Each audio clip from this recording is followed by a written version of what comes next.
shout out to every girlfriend, wife who puts up with the jiu-jitsu guys, because we're going to jiu-jitsu class and it's an hour. We're coming back in 4 hours because we're all hanging out after class on the mats, because the best part of jiu-jitsu is chilling afterwards. Welcome to the Combat Creative Podcast, where we explore the heart of Brazilian Jiu-Jitsu, uncovering its creative, entrepreneurial, and leadership qualities with guests who embody what it means to be a leader in our BJJ community. Now on 3, 1, 2...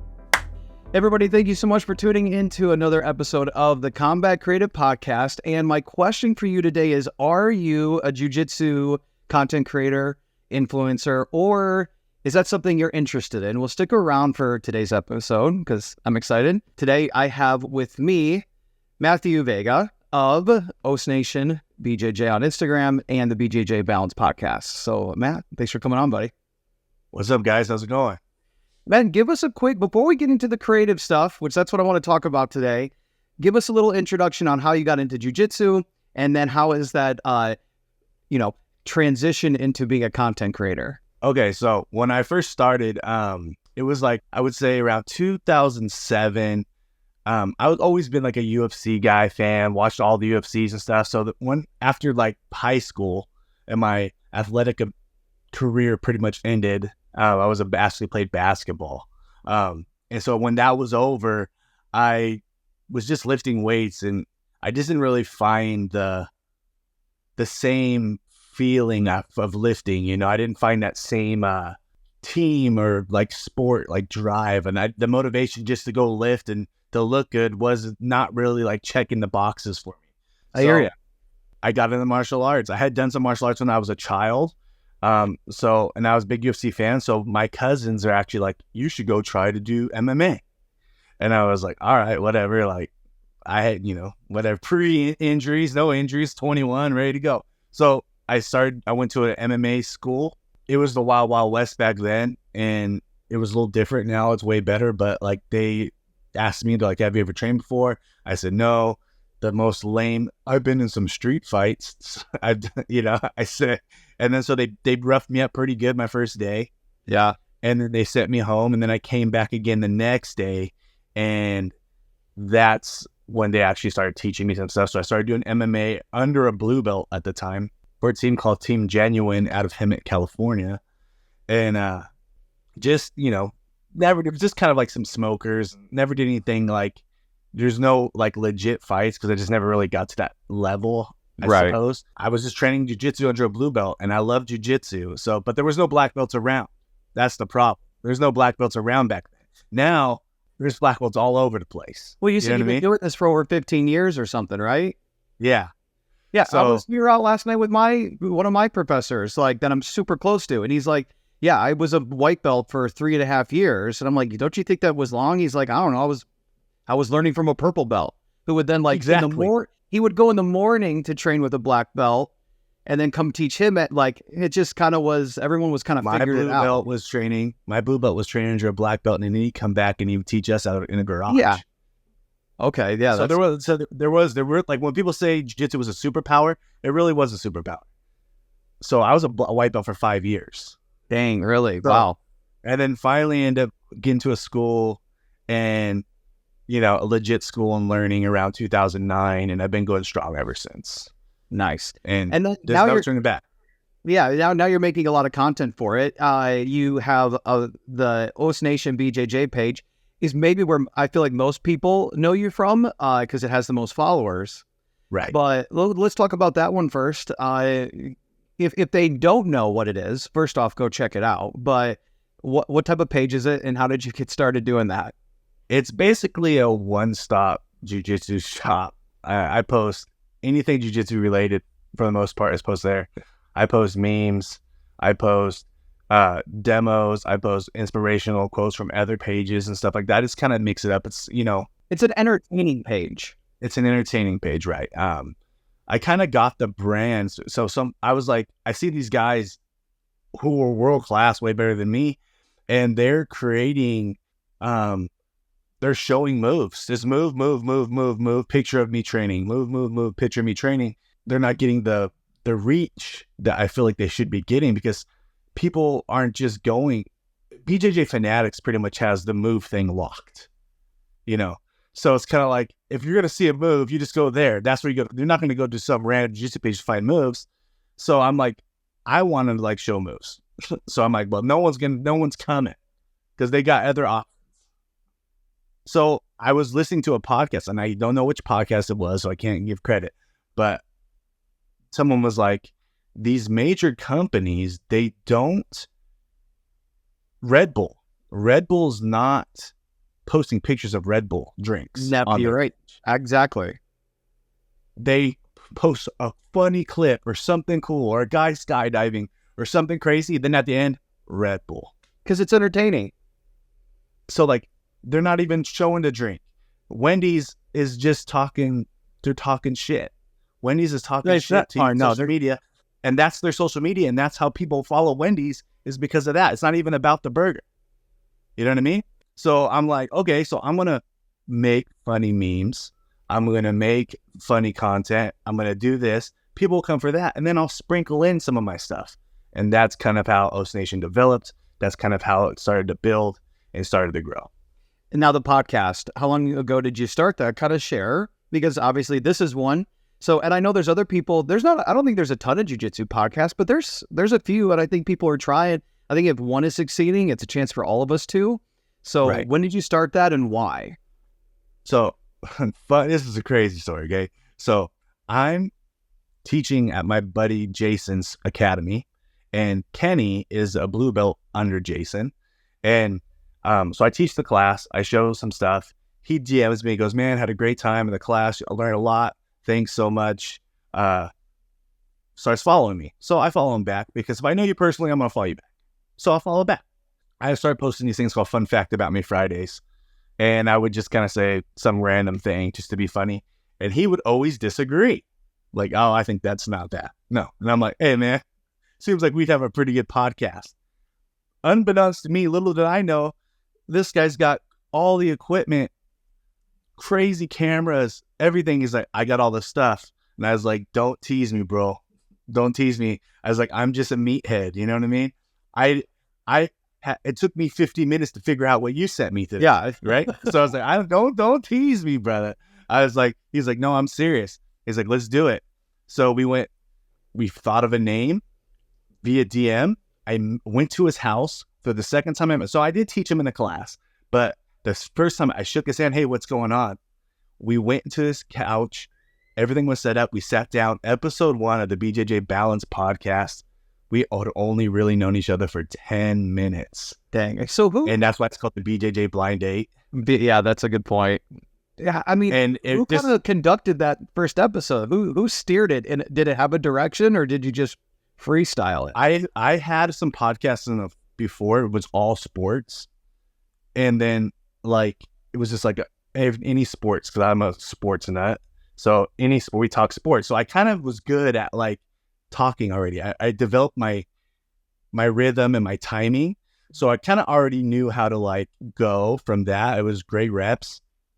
And then Kenny, he was just, it just worked out. And he's just good at it too. So it was we just kind of blended really good. And, you know, right now we're like number 4 jiu-jitsu podcast right now.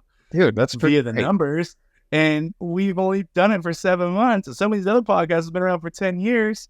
But I think it's because people can relate to us more than the other podcasts. You got some of these other podcasts, which I listen to. I like them all. But they're world-class guys. And they're talking about like competition and this and look at my abs or whatever, right?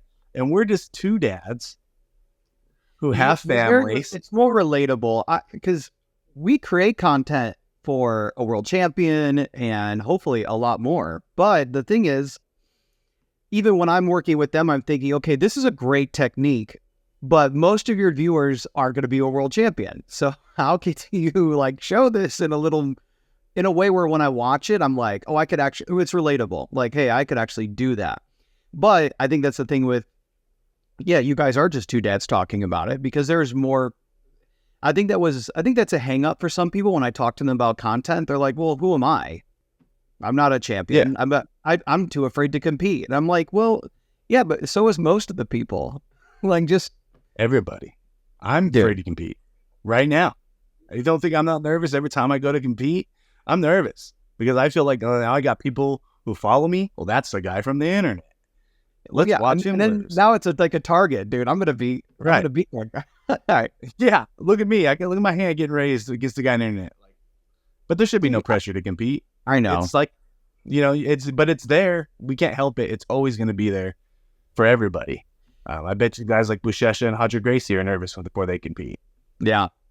Well, when you think about the two contents that I see the most of, and that's like, the Instagram page and then the jiu-jitsu page, I do want to, or the podcast page, I want to ask you, how do you guys come up with, let's just think about Instagram first. How do you come up with these ideas? Dude, the Pocahontas one yesterday cracked me up. Like, I'm just was like, oh man, people say it's a skill, I guess, because, I've always been kind of like a silly goose and kind of like a funny, witty, you know what I mean? Quick comebacks. And I think that's come from my job personally, like more of like a labor type worker, you know what I mean? You get that like, or locker rooms and stuff like that. So like, I kind of, Kenny will say, man, you either know that person in the locker room who has that demeanor, or you're that person. So I was kind of always maybe more in the middle, maybe more towards goofy, but I relate. I could think right away off the top of my head. So I think it's that background helps. So that was I think in memes. I think in memes. And Kenny's like, man, you literally think in memes. Like I will hear someone say something. I was like, there's a meme there.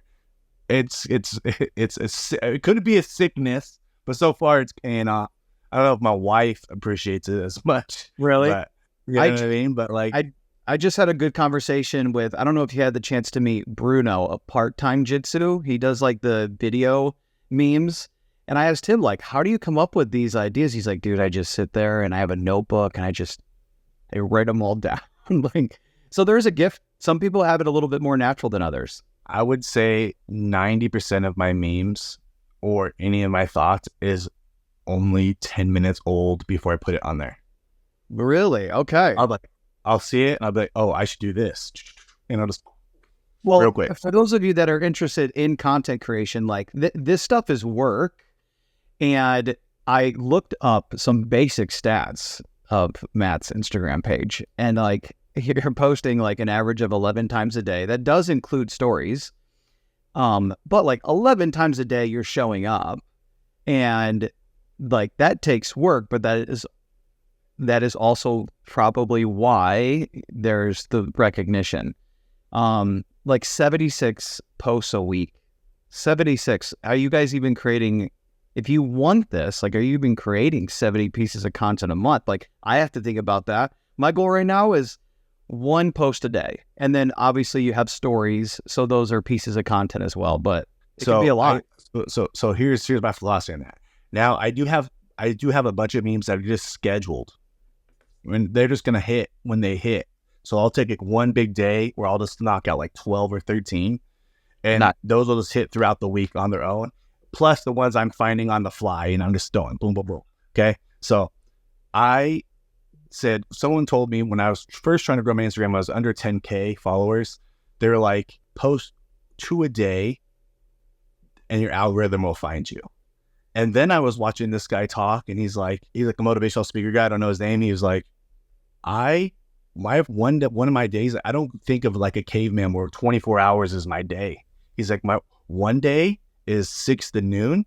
My second day is noon to 6. My third day is my family and me. And I'm like, he's like, so I'm posting one day. I was like, okay, noon to 6, one day. There's 2. 12 noon to 6 p.m. There's 2. There's 4. Plus some average me sprinkling in. So I've cut my 24-hour days into 2. So I try to do boom, boom. So like I'm quadrupling the content, and I was like, I'm just going to overload the algorithm. And it's like kind of like when you're stuck in half guard. Getting the big sweep, getting the big sweep on one big move might not get it. But if I keep digging and digging and digging and digging and digging, eventually I'm underneath you and I've got you. So like I'm just like chipping away, chip, chip, chip, chip, chip, chip, chip, and then trying to outperform the other pages. But I want all the pages to be good because I want everybody to get their flowers. I think everybody deserves, there's a lot of room for everybody to have it. There is, and everyone's going to have a slightly different perspective on it. Like, I'm making content. I'm not making funny content. I'm not trying to make funny content. I like leadership and entrepreneurism. I consume creative content because it's funny. I have a sense of humor, but I'm trying to fill another area of it. But then, like, even the ones that are putting out the memes, there's a lot of like, dude, I feel like I see a new jiu-jitsu meme page like every day. The algorithm finds me, like, if I guess I keep consuming that one. But I think one piece of advice there that is helpful, I didn't want to totally overlook, is when you do have ideas and you can kind of schedule things out. For those of you who don't know, we make my main business, we make content for businesses. And that's something that we do. We probably have a minimum of 3 posts scheduled to go out every week for the clients, but we want them to post things on the fly. We want to coach them to do that. But in those moments where you're like, dude, today's a day where the ideas are flowing, but then sometimes they're not, you still have those pieces going out. So I encourage people to like create a plan, create the content ahead of time if you can, schedule it, but then also, especially if you're doing creative things, like you're coming up with these pretty quickly, or sometimes they're relevant. So if you post it in 2 days, how much of that is a factor? Like if it's a very trendy thing. If it's like a UFC fight just happened and I know it's like a crazy meme there, I got to get on the fly and go right away. Yeah. I mean, the one guy, it's not going to, now I'm seeing memes from the knockout this weekend. Right. I'm seeing them. That ain't going to go well if I post it today. It might, but it's not going to be as good as Sunday morning. You know, I try to put stuff up there that guys, when they're going to the restroom, escaping the chaos from their kids and their wife, and they're sitting on the commode and they're sharing reels to their other buddies, I try to create content for you guys to send to your buddies, and then your buddies to send to your other buddies. And that's where I want to be. That's my genre for my content. I mean, I think it's working. But I want to, if they, besides creating and posting, what are other pieces of engagement that you do with social media that helps the page grow? Do you have anything to share there? Like, I just basically, I think the podcast helps a lot. When you're making a video, coming in and saying who you are, telling people to like your stuff is hard. Reaching out to other things like your podcast, cross collaboration is huge for growing your personal brand. I will never turn, if you're like, hey, I got a podcast. I don't care. You have a pretty big following. Yeah. I don't care if you had 1,000. Well, good. Because the podcast page we're rocking 120, baby. We got that's 120. Beautiful. Whatever. That's great. I don't care. I'm all about pushing. Yeah. You right. You never know.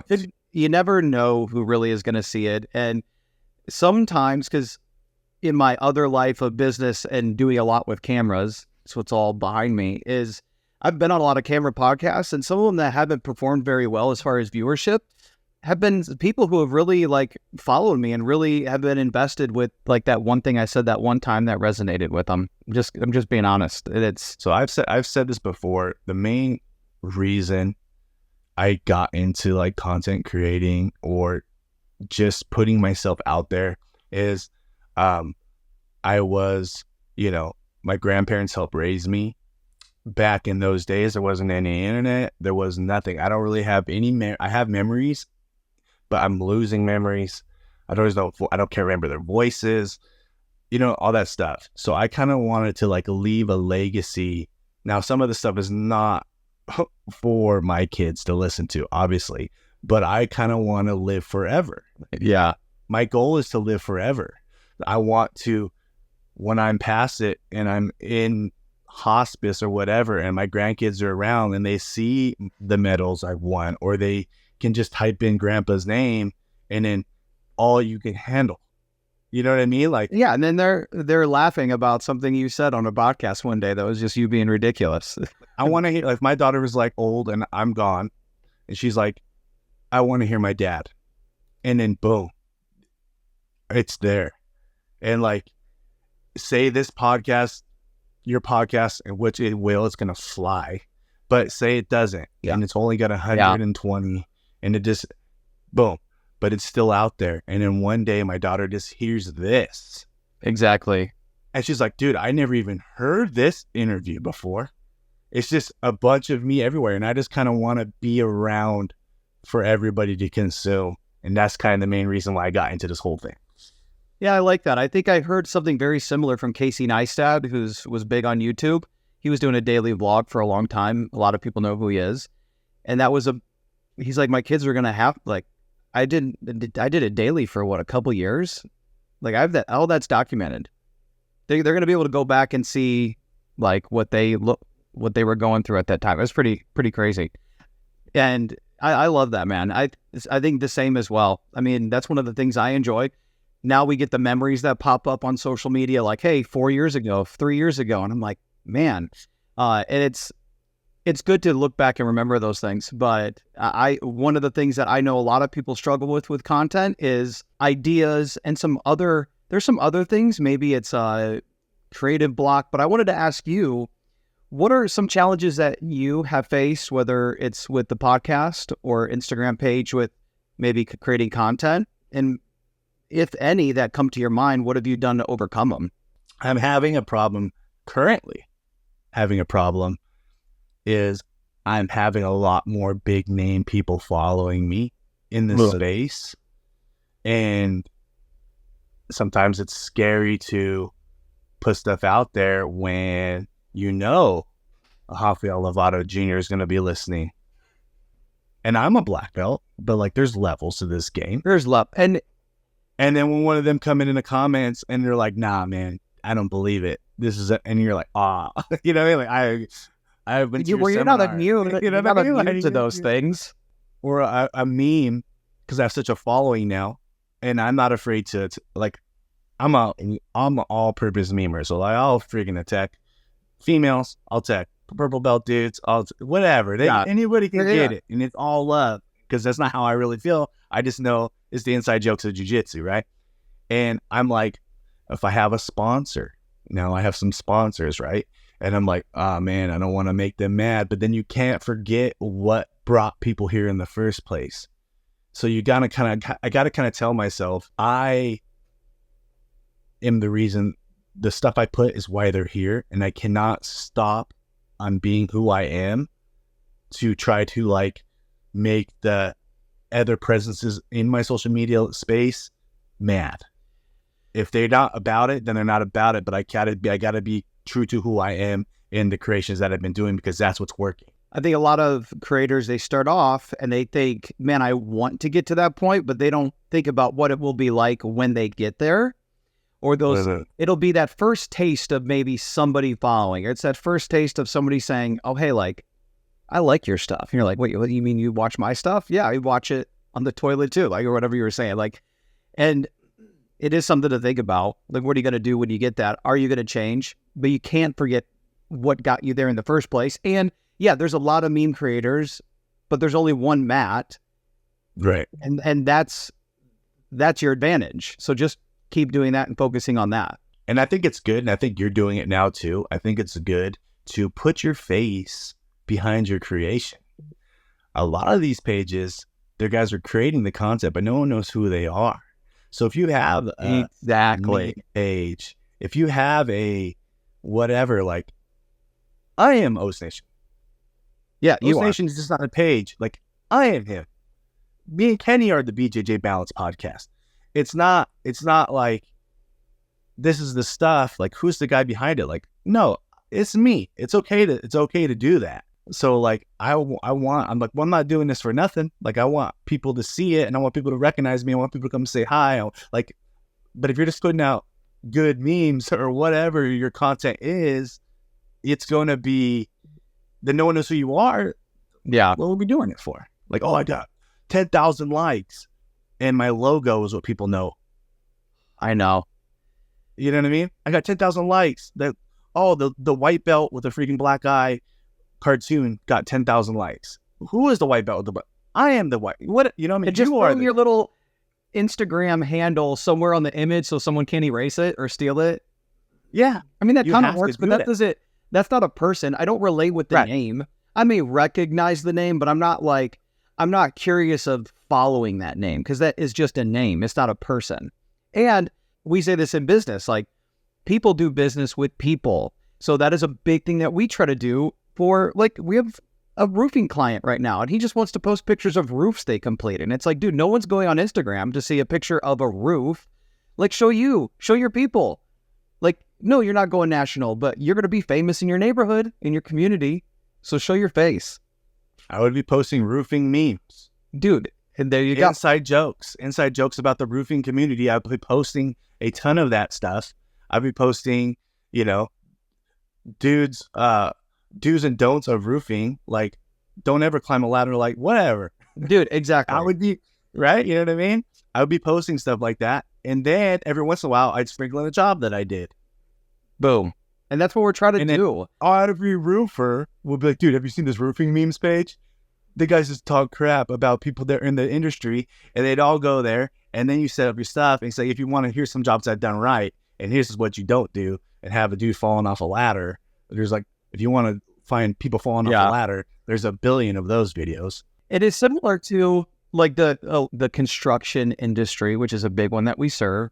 I feel like it's very far behind in a lot of social media stuff, but I also, the more and more I get down the rabbit hole of jiu-jitsu content, I feel like it's the same way. I still feel like it's very far behind with the way a lot of these gyms are doing stuff, or because it's it's this martial arts that's been around a long time and they're still doing things an old way. And it's like, some of those things are solid. We call that foundational content. But the content that you're making for Oats Nation versus if you own an academy may be slightly different. But thinking about that though, what type of advice would you have for aspiring jiu-jitsu content creators? I would say you gotta be. It doesn't really matter what belt you are. Okay? I was going to ask. Matter. Can a white belt be making it? Yeah, 100%. Because your memes could dwell on the struggle it is of being a white belt. So. There's more white belts than black belts, dude. I'm telling you.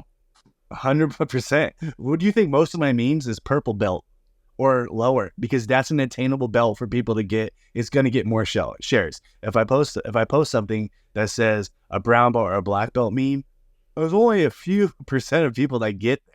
So like if I do blue belt memes and stuff like that, it's very, very, because that's where everybody's at. They're going to get more volume. So yeah, any belt you post. Any, okay.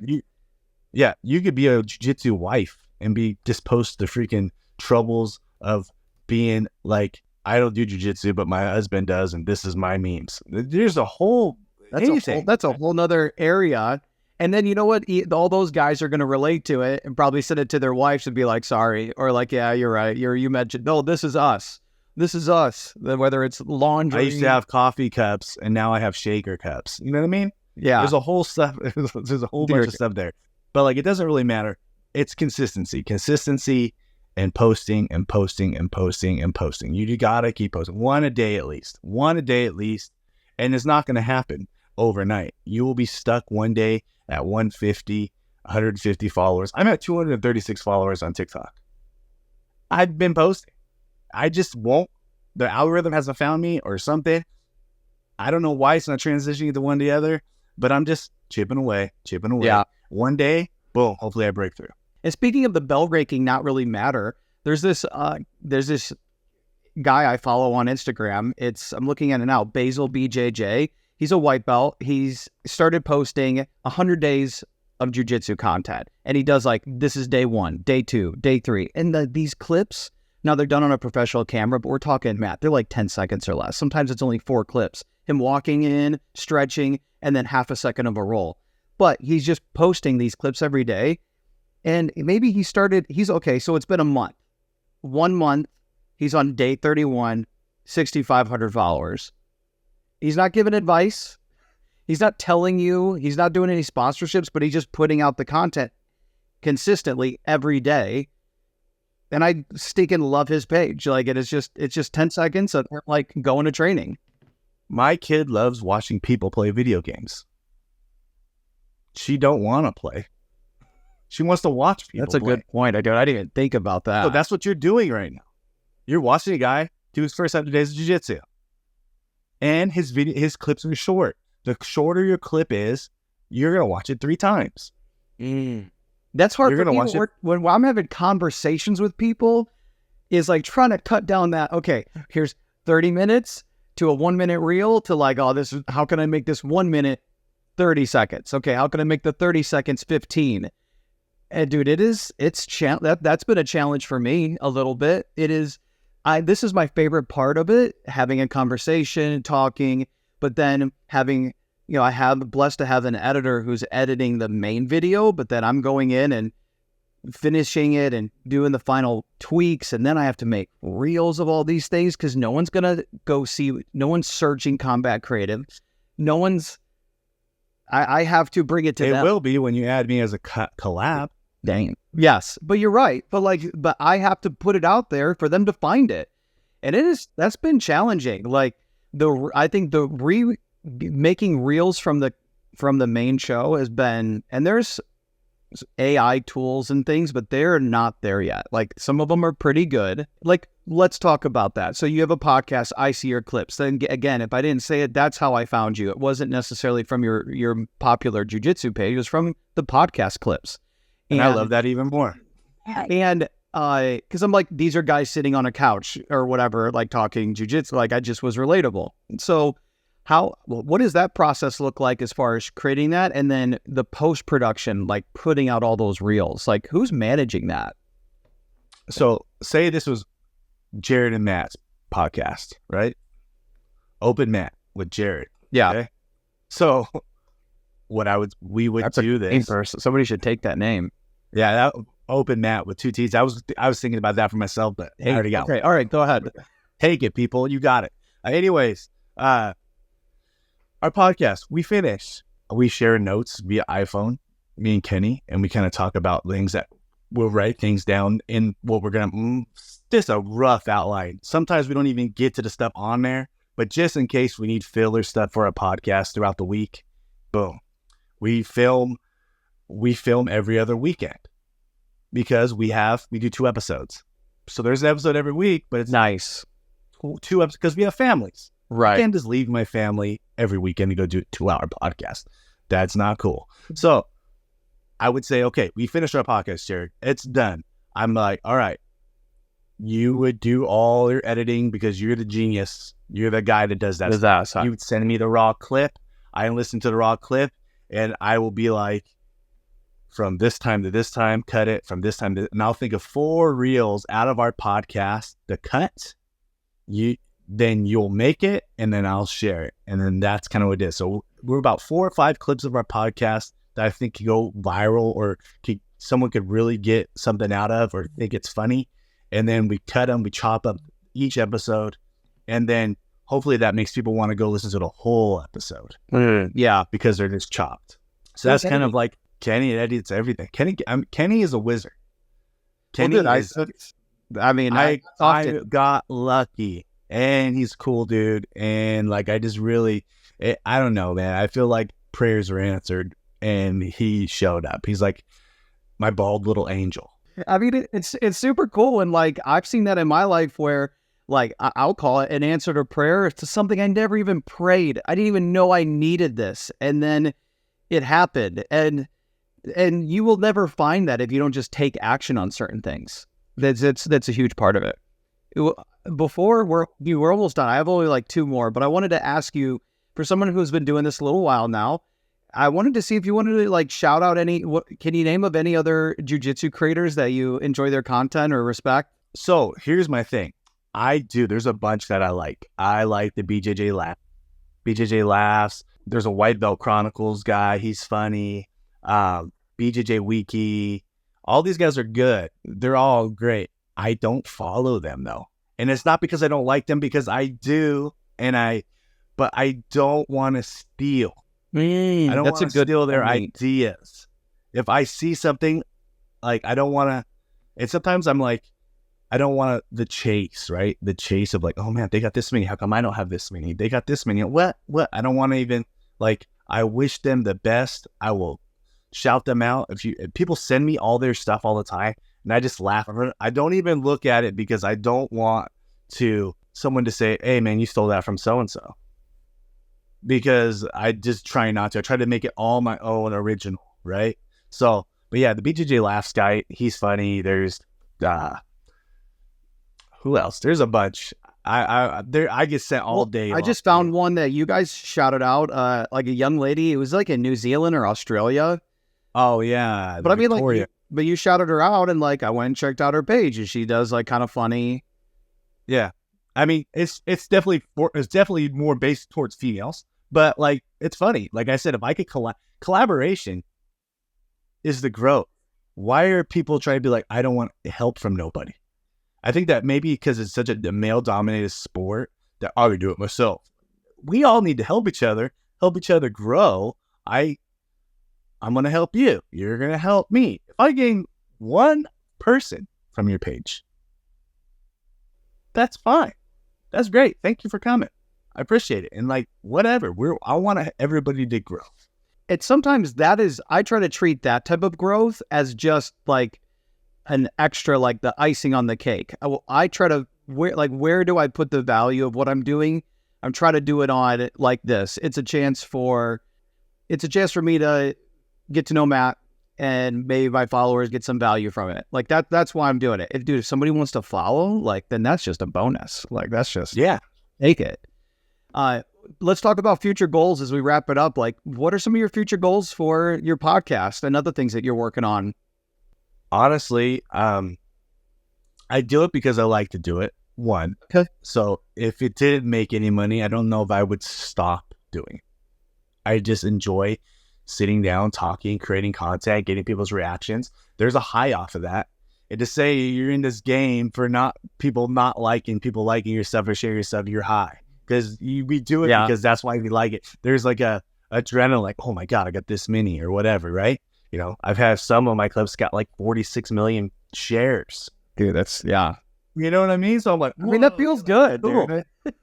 Right? It's cool. So I don't know if I would stop, but yeah, of course. Do we all want to make a little bread? Yeah, I would love to make some money. I would love to have a income coming from the podcast that when I do retire, because I'm almost done with my real job, that I have some revenue coming in, added in. Well, like, I'm not doing this for nothing. I would like to have a Corvette. If you listen to the podcast, your boy wants a C8 Corvette. Dude, you know what I mean? And like, I was like, oh, it's written on the back window. Yeah, it's whatever. I just want the station guy in his vet. But I got to get it before I'm 45, guys. Yeah. Because if I get it after 45, then it's that D-bag with a vet, that old dude. Yeah. So I got like a 4-year window here. Yeah, you don't want to be that. You know what I mean? Funny, man. I'm about to make all my followers give me $1. Dude, so I can get this thing done. $1 for your followers, that's a Corvette, dude. That's a Corvette. But then I know my wife's going to be like, no, Vet, we need to get a pool. And then it's not going to happen. So, you know, this is the life of being a husband and a jiu-jitsu guy and having all these different things. And what I want to do mainly is I want to shout out, if you're a content creator, you got to have if you're in a relationship, it's so essential to have a good partner who supports you on what you do. Because it's hard for them. I'm over here making memes, or I'm over here making content or jiu-jitsu reels or whatever, and they're just waiting there doing all the stuff behind the scenes. So if you your wife train? No, man, like I said, I can't even get my wife to put the gi on for a dirty picture. Dang. She has no desire. Important, though. I'll agree. My wife does train. In fact, fun fact, Matt, she got her blue belt yesterday. Awesome. But like, congratulations, Mrs. Quackenbush. Yeah, dude, like 2 years of, I mean, she trains probably almost like at least 5 times a week. Like, she works hard at it. But like, so I have her support in that. But like, I did it for a year without her, and she was supportive. And that's crucial. We were walking this morning early, and I was just talking about like, man, a lot of these guys I've interviewed, or these guys, like, I don't just view success as money or things, but when I look at their life and they're happy and they have a purpose, like it's not always, but almost all of them have like a really good supportive like partner. And dude, like, I'm very blessed for that. Like you said, you are. Yeah, I mean, like, shout out to every girlfriend, wife who puts up with the jiu-jitsu guys, because we're going to jiu-jitsu class and it's an hour. We're coming back in 4 hours. Because we're all hanging out doing what we're doing right now after class. on the mats, because the best part of jiu-jitsu is chilling afterwards and just going over moves and going over techniques, and that's the best part. Sometimes that's like the most therapy I get. Like talking to, I may not talk to my therapist or open up, but I may open up to Josh, the 4-stripe purple belt, who's an engineer, a computer engineer, but like he knows my weaknesses, like physically, and so like it kind of just opens. There's so many black belts in your class. If you have no black belts, there's so many black belts in your class in other forms. You're rolling with a doctor. Yeah, he's a white belt, but he's a doctor. You're rolling with a guy, he's a lawyer. This guy's a roofer. You got a hole in your roof. You know what I mean? Like, hey man, he's a black belt at roofing. Yeah, like I mean, right? There's so many black belts in our game. Yeah, that like that's why it's so cool to hang out, because you get so many people. I have had felons and cops in the same room. Dang, just bullshit, and afterwards rolling and then talking about life. Whoa. Because you know what I mean. Like, so that's why. So shout out to the girlfriends and the wives for putting up with all the time. And if you are one of those unicorn girlfriends that actually put the gi on, I'm talking to you, my wife. I hope you listen to this. Hey, shout out to you too, because that's awesome. I would love to be able to like talk jiu-jitsu with my female. And so if you guys that do that are taking time to put effort into getting to one of your husband's hobbies just because you want to be around them, that's awesome. That's awesome. And if your husband see your girlfriend or your wife doing that, then you don't be complaining when you're walking behind them at Costco and you're bored out of your mind because they're going to jiu-jitsu class. So you owe them that. Dude, he's at Costco thinking about jiu-jitsu anyways. Like he's just thinking, he's going to be thinking about it. So yeah, dude, we'll turn this in. We can do podcast number 2 is just going to be relationship advice for jiu-jitsu practitioners. See there, Matt, there's your real cut right there. Boom, boom. Relationship advice. Relationship advice for jiu-jitsu practitioners. Boom. Matt, I'm going to let you go, but I'm going to rapid fire a couple fun things at you real quick. All right, so quick answers. Matt, what's your go-to submission when training? Omoplata. Gi or no gi, and why is it gi? Gi because taking your shirt off after the age of 35 to get in a fist fight outside of competition just looks funny. Do you have a jiu-jitsu idol? And if so, who is it? I was a Rodolfo Vieira fan growing up because I thought like maybe like his moves could be more attainable, but honestly, I just kind of developed my own game, and my heroes are my grandparents and people I look up to in my family mostly. Matt, what do you think is one of the most underrated jiu-jitsu techniques? The lasso guard. The lasso guard is underrated. It's the best guard for big guys. Why? Early in my career, I would just beat these little guys, and they would be like, "Oh man, you just beat me because you're so big," and this, that, and this. So I developed this lasso guard to hold these little guys in place, and I would sweep them, and then because guys get mad at you if you're big. The big guy jiu-jitsu gets no love. No one picks us to roll. No one wants to roll with us. And then when we beat them, they just complain it's because we're too big. I ain't making any eye contact. Like I've said on the podcast, it's not my fault that your dad's like a spinner. So, and you're small now. Matt, what is some of the worst jiu-jitsu advice you've ever been given? The worst jiu-jitsu advice I've ever been given is gi doesn't work. You should train no gi. I've also been told that it's not realistic for a street situation. I've been told that worst jiu-jitsu advice I've ever been given. Quit jiu-jitsu because you're injured and you're not, and like, why are you doing this to self? What benefits does it give you? Which I think it's because people don't realize the benefits it gives you mentally and spiritually as a man. Yeah. I feel like we need that release, that because like I said, when I was just lifting weights earlier in the beginning of the podcast, I wasn't getting that.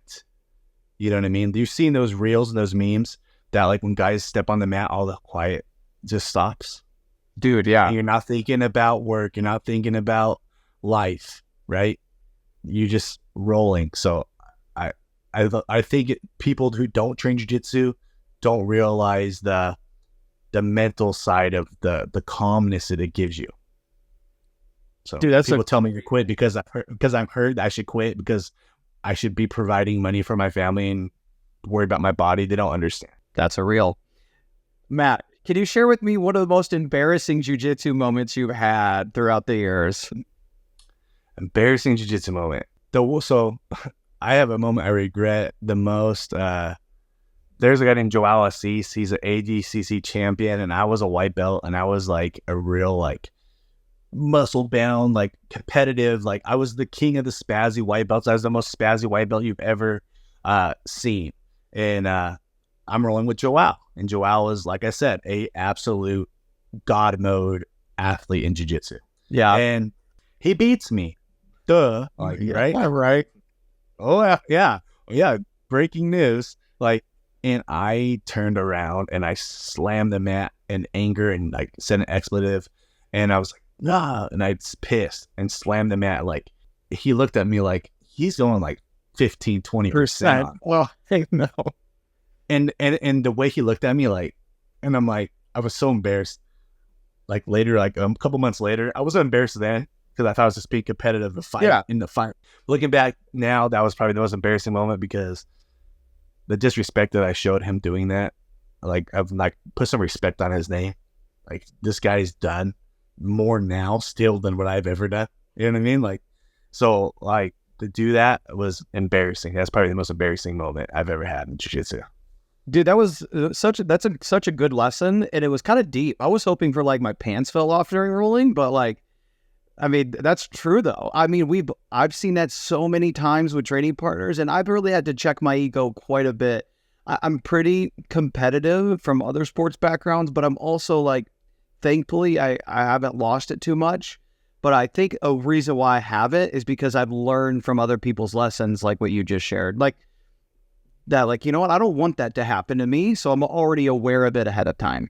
Do you think that other sports, guys who have been so great at other sports, transitioning to jiu-jitsu, and all of a sudden you're losing to a guy who is a lawyer, who is a Stater Brothers grocer, and like you were a high college athlete, do you think it's harder for those guys to check their ego because they've already made it to the top of the heap at one thing, and now they're getting beat by some regular dude? Do you think it's a harder ego adjustment for those guys than it is for just a regular dude learning? I think it's really hard for a lot of them, and that's why I think a lot of people that are previously successful athletes have quit. For me, there's a common underlying thing that I see with successful athletes who have transitioned to jiu-jitsu, and that is they have really strong like character foundation. They are humble. But the guys that have like strong character, they've had good coaching, good parenting or whatever that's allowed them to be humble, but also like really driven. They also, when they do start training jiu-jitsu, I've noticed that they're learning even almost quicker at times because they're taking those character traits and applying it to just something new. But yeah, it's difficult for a lot of people if you have trouble with pridefulness. What have you found from soccer has helped you the most in jiu-jitsu? For me is I'm very self-aware of who I am as an athlete. And that is, I'm somebody who thrives with good foundation fundamentals. When I was a soccer player, I was the guy that was, I wasn't leading because I scored the most goals, but I had really good fundamentals. I always made sure that I put hours of work into making sure I could shoot and cross with both feet. And that's rare for like most of my friends in high school. They were right-footed, could only. And I've taken that same approach into my jiu-jitsu. So now, being 4 years in, like I love fundamentals class still. Like I'm still going twice a week and I'm making sure my foundation is rock solid as I'm getting close to 40 and I'm training with a lot of, blue belts or maybe 20s and athletes where they are stronger than me. And that's not going to probably change anytime soon. I've seen the benefits of having a good foundation and fundamentals in other sports. And I'm just trying to translate that to how I am doing jiu-jitsu. And I hope it's helping. Awesome. If I have one hack for any lower belt for their jiu-jitsu game to make their jiu-jitsu game so much better instantly better. What? Everybody has a funky side that they suck at. They can do the move good on one side, but they suck at the other side. And that's at every belt. And 99% of the people, when they're passing guard, they pass to the left. I do. Everybody always passes to the left. Get good at passing to the right. Because no one defends the left side because they're not left-handed. So no one defends the left. So if you go to the right, you could turn that 4-stripe blue belt into a 2-stripe white belt. Or vice versa. That brown belt becomes a purple belt. That good black belt becomes a brown belt. Change your game. Go the opposite way. Get good at the funky side. Dude. Go right. But for me, I think that's fundamentals as well. Being able to do them on both. Maybe you're obviously stronger at one side over the other, but like I was just saying with soccer and how I wasn't better at my left foot. I just did 1,000 more kicks with it every day. So getting those reps in both sides, like, dude, I didn't even never really kind of think about that. Because I got a training partner that's getting me in the same thing every time. You know what? Tonight, I'm just going to give him a different leg. Give him a different side and see how that... He might get you again, but it's going to be tougher for him. Dude. Because he wants that side. Don't give him what they want. Give them a different grip. If they're always grabbing your right collar, give them your left. And change it up. Stop it, dude. That was good. 2 more. What, Matt? Do you prefer to play guard or pass guard in jiu-jitsu? I like to be on top and feed them the power, right? But I do love guard. I have developed a very solid guard game, but I don't want to use it. Especially at the ultra heavyweight division, we're doing the 8th grade slow dance. You know what I mean? No one wants to be on their back because it sucks. Big guy on top of you. But if I have my way, I want to be on top smashing. Love it. Well, let's wrap it up, Matt. If they don't know already, where can they find you? Your Instagram page and your podcast. Shout it out real quick for us. Instagram page is at OSNation BJJ. The podcast is BJJ Balance Podcast. Yeah, guys, that's pretty much it. At OSNation on YouTube. Also, OSNation BJJ YouTube, OSNation BJJ, OSNation on Facebook. So it's all there. BJJ Balance and OSNation on TikTok. It's all that. We got the names for all Wherever of that. You're at, just search it and you'll find them. We're there. You'll see my ugly head right there. Guys, I recommend you following them out. Yeah, go ahead. One other thing. Jared, I just want to thank you for having me on. Thanks. I appreciate it. I like what you're doing. I love people who are trying to get their stuff off. I think everybody should go for what they want to go for. And the hack that I found out, the number one hack I found out for everything is just being happy for people. I'm happy for people. When you're happy for people and you're like, dude, that's awesome. All of a sudden doors start opening for you.